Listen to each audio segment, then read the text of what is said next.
activism is good, but that's not leadership. I think the greatest challenge of our time is the ability of citizens to speak and engage. So the first thing I tell the young ones is stop Facebooking, face your book.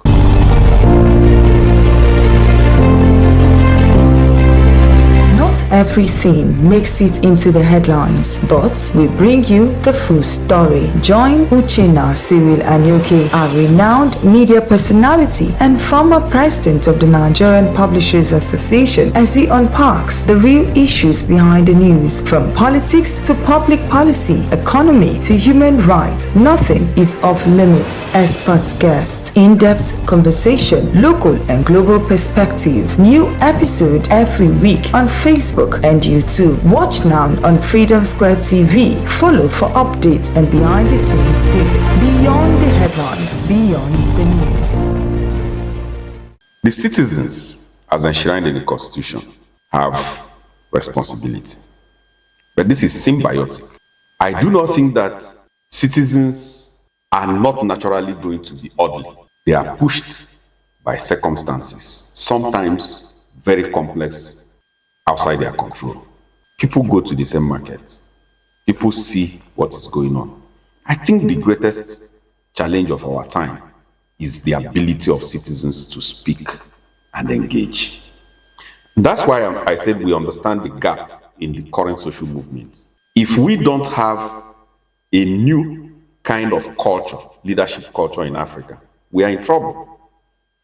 And that is why even those who have led social movements, when they get into power, with that zeal, they collapse, they fail woefully.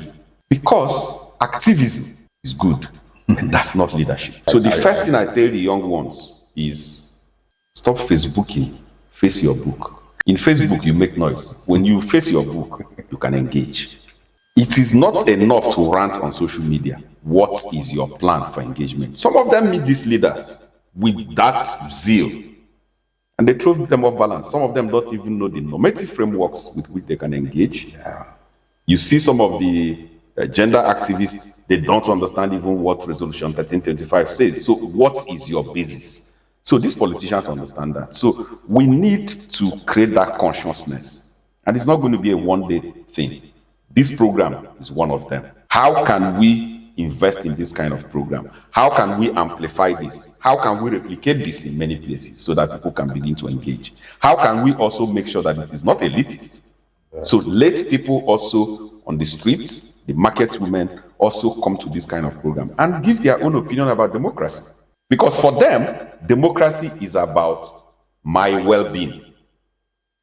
That's democracy for them. If they go on, and that is why I've told people this. The relationship between the so-called ungoverned spaces, I don't believe they are ungoverned. My belief is that they are just governed differently by a different group. Okay. So the relationship between those ungoverned spaces and extremism is clear. So when you don't do what you're supposed to do as a government, it becomes difficult for the citizens to reciprocate it in a manner that creates social order. Cyril Anyoke in Beijing, China. This is Freedom Square TV.